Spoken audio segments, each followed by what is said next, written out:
আসসালামু আলাইকুম ভিউয়ার্স, আশা করছি আল্লাহর রহমতে ভালো আছেন। ঐশিস ওয়ার্ল্ডে খুবই সিম্পল একটা রেসিপি নিয়ে হাজির হয়েছি। আর আজকের রেসিপিটা দেখে অলরেডি বুঝেই গিয়েছেন, নুডলস।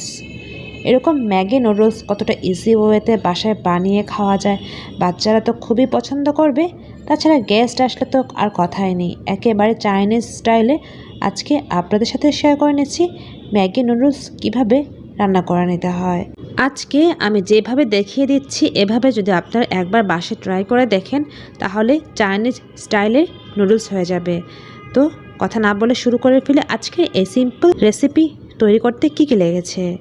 প্রথমে আমি চুলার মধ্যে ফ্রাইং প্যানটা বসিয়ে দিয়েছি আর পরিমাণ মতো তেল দিয়ে দিয়েছি। হাফ কাপ পরিমাণের মতো তেল দিয়েছি এবং 1 কাপ পরিমাণের মতো পেঁয়াজ কুচি করে দিয়ে দিয়েছি। একটু নাড়িয়ে চাড়িয়ে নিচ্ছি। আর এখানে আমি 4টা ডিম দিয়ে করে নিচ্ছি। 4টা ডিম নিয়ে ভালো করে ফেটিয়ে নিচ্ছি। দেখতেই পাচ্ছেন আজকে আমি এই ম্যাগি নুডলসটা 7টা প্যাকেট দিয়ে করে নিব, তাই আমি 4টা ডিম নিয়ে নিয়েছি আর সাথে অন্যান্য ইনগ্রেডিয়েন্টস দিব বলে 4টা ডিম নিয়েছি। আপনারা ইচ্ছে করলে এখানে 6টা থেকে 7টা ডিমও নিতে পারেন, যারা ডিম বেশি পছন্দ করেন তারা নিতেই পারেন। দেখতেই পাচ্ছেন পেঁয়াজ কুচিটা ব্রাউন কালার হয়ে আসার পরপরই আমি ফেটানো ডিমটা দিয়ে দিয়েছি। 4টা ডিম ফেটিয়ে রেখেছিলাম, ওইটা এখন ভালো করে দিয়েছি, একটা সাইডে নিয়ে নিয়েছি। আমি পেঁয়াজের সাথে পুরোপুরি লাগিয়ে নিচ্ছি না, ভালো করে ডিমটা হয়ে আসার পর তারপর সবগুলো পেঁয়াজের সাথে অ্যাডজাস্ট করে নিয়েছি। এতে করে সব পেঁয়াজ বেরেস্তাটা ডিমের মধ্যে লেগে যাবে না, আলাদা হয়ে থাকবে। সাথে সাথে পেঁয়াজের সাথে যদি আমি লাগিয়ে নিতাম সেক্ষেত্রে কিন্তু সবগুলি পেঁয়াজ বেরেস্তাগুলি ডিমের ভেতরে চলে যেত। যাই হোক, 1 চা চামচ পরিমাণের মতো লবণ দিয়ে দিয়েছি। যেহেতু আজকে আমি অনেক মশলা দিব, মানে অনেক সস দিব, মানে সয়া সস দিব, ইভেন আমি ম্যাগি মশলাটা দিব, তাই আমি অল্প অল্প দেখে লবণ দিয়ে নিচ্ছি। যদি লাগে পরে আবার দিয়ে নিব। ব্যাস, এবার আমি দিয়ে নিয়েছি 1 কাপ পরিমাণের মতো চিংড়ি মাছ। দেখতেই পাচ্ছেন এই সাইজের চিংড়ি মাছটা ভালো করে ধুয়ে একটু ভেজে নিয়েছি লবণ আর গোলমরিচ দিয়ে। ভেজে নেওয়ার পর এই ডিমের মধ্যে দিয়ে দিচ্ছি। সাথে 1 কাপ পরিমাণের মতো চিকেন কুচি দিয়ে দিয়েছি। চিকেনটাকে একটু বয়েল করে নিয়ে সেটাকে কুচি করে দিয়ে দিয়েছি। এবার 2 মিনিট এগুলোকে ভেজে নেব। ভালো করে ভেজে নিতে হবে, এতে করে খেতে ভালো লাগবে। চাইনিজ স্টাইলে ম্যাগি নুডলস রান্না করতে যাচ্ছি, অবশ্যই ভালো করে ভেজে নিতে হবে, তাই না? দেখতেই পাচ্ছেন একটু ব্রাউন ব্রাউন হয়েছে। এ পর্যায়ে আমি এখানে 2 টেবিল চামচ পরিমাণের মতো সয়া সস দিয়ে দিয়েছি। এই সয়া সসটা দিলে অন্যরকম টেস্ট নিয়ে আসে। এবার ভালো করে নাড়িয়ে নিচ্ছি। ডিমের সাথে চিংড়ি মাছের সাথে সয়া সসটা ভালো করে অ্যাডজাস্ট করে নিচ্ছি। দেখতেই পাচ্ছেন এই মুহূর্তটা কতটা সুন্দর কালার হয়েছে এবং খুব সুন্দর স্মেল বের হচ্ছে। এখানে আমি 2 টেবিল চামচ পরিমাণের মতো টমেটো সস দিয়ে দিয়েছি, বা টমেটো কেচাপ, আপনাদের কাছে যেটাই থাকবে সেটা দিতে পারেন। আমি ঘরে বানানো আমার টমেটো সসটাকেই দিয়ে দিয়েছি। এখানে আমি নিয়ে নিয়েছি 1 কাপ পরিমাণের মতো সবুজ এবং লাল ক্যাপসিকাম।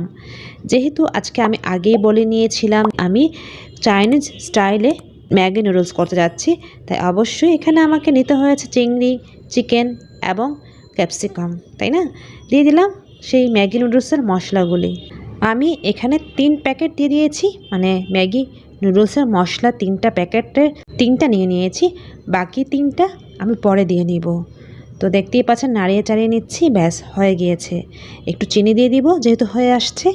চিনি দিয়ে আবার কিছুক্ষণ নাড়িয়ে চাড়িয়ে নিব। এই চিনিটা দিলে এই নুডলসের স্বাদটা চাইনিজ স্টাইলে চলে আসে। এবার টেস্ট করে দেখেছি, আমার লবণ একদম পারফেক্ট আছে, মানে সব কিছু ঠিক আছে। ব্যাস, নামিয়ে নিচ্ছি। একটা বাটিতে ঢেলে নিচ্ছি, তেল সহ ঢেলে নিচ্ছি। আর এই তেল মানে অনেক তেল হয়েছে তা না, যেহেতু 7 প্যাকেট ম্যাগি নুডলস রান্না করতে যাচ্ছি, এরকম তেল থাকতেই হবে, তাই না? তো দেখতেই পাচ্ছেন আমি নুডলসগুলোকে একটু খুলে নিয়েছি আর আপনাদের দেখাচ্ছি যে আমি এরকম ম্যাগি নুডলসের 7টা প্যাকেট নিয়ে নিয়েছি। আর মশলাগুলো আলাদা করে কেটে একটা বাটিতেও নিয়ে নিয়েছিলাম, যেটা হাফ দিয়ে দিয়েছি, আর বাকি হাফ পরে দিয়ে নিব নুডলসের উপর। তো আমার মশলা রেডি হয়ে গেছে। এখন মেন যে কাজগুলি করব, আমি এখানে 3 কাপ পরিমাণের মতো পানি দিয়ে নিয়েছি। পানিটা একটু বলক চলে আসলে বাকি যে মশলাগুলো রেখে দিয়েছি সেগুলো এখন ঢেলে দিয়েছি। এবার একটু নাড়িয়ে চাড়িয়ে নিচ্ছি। দেখতেই পাচ্ছেন খুব সুন্দর স্মেল আসছে, যেহেতু ম্যাগি মশলাটা। তো যাই হোক, এবার আমি দিয়ে দিব সেই প্যাকেটের 7 প্যাকেট ম্যাগি নুডলস। আলতো করে উল্টিয়ে পাল্টিয়ে নিব। আমি কোনো নুডলস ভেঙে দেইনি, কারণ নাড়াচাড়ার মধ্যে অর্ধেক ভেঙে যায়, আর বেশি ভেঙে দিলে নুডলসগুলো কিন্তু অর্ধেক হয়ে থাকে, যেটা দেখতে ভালো লাগে না, তাই না? অর্ধেক যখন আমরা নাড়াচাড়া করব তখন কিন্তু ভেঙেই যায়, তাই না? তাই আস্ত নুডলস দেওয়ার ট্রাই করে নেবেন যদি চাইনিজ স্টাইলে নুডলস করতে চান।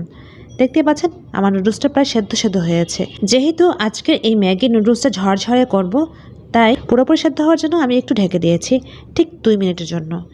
ঢাকনাটা তুলে আমি একটু নাড়িয়ে চাড়িয়ে নিচ্ছি, আর এ পর্যায়ে লবণ চেক করে দেখবেন। যদি পারফেক্ট হয়ে যায় ঠিক তখনই বাকি মশলাটাও দিয়ে নেবেন। মানে যেগুলো আমি ভেজে নিয়েছি সেগুলো আমি দিয়ে দিচ্ছি। দেখতেই পাচ্ছেন কতটা সুন্দর লাগছে।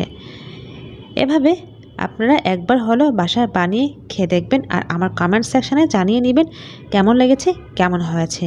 ব্যাস, রান্না হয়ে গেল আজকে আমার চাইনিজ স্টাইলের ম্যাগি নুডলস। আর কোনো ইনগ্রেডিয়েন্টসের দরকার হবে না।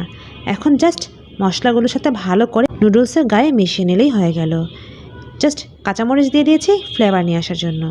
এখন আবারও আলতো করে নাড়িয়ে নিচ্ছি, দেখতেই পাচ্ছেন। আর অবশ্যই কাঠের চামচ ইউজ করবেন, তা না হলে ভেঙে যেতে পারে। কাঠের চামচ ইউজ করলে কিন্তু ভেঙে যায় না, আস্তে আস্তে ঝরঝরে থাকে। ব্যাস, দেখতেই পাচ্ছেন আমি বাটিতে নিয়ে নিয়েছি। এখন সার্ভ করে নিচ্ছি খুব নরমাল।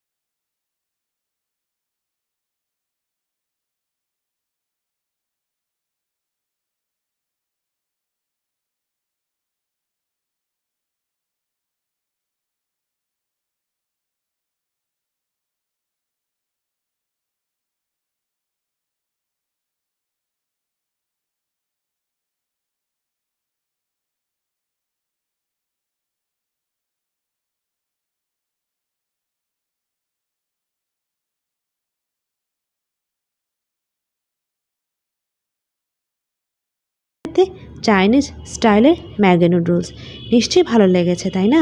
ভালো লেগে থাকলে অবশ্যই সাপোর্ট করে যাবেন। আপনাদের সাপোর্ট আমাদের খুবই দরকার হয়। আজ এ পর্যন্তই, আবার কথা হবে। আল্লাহ হাফিজ, আসসালামু আলাইকুম। Thank you so much for watching.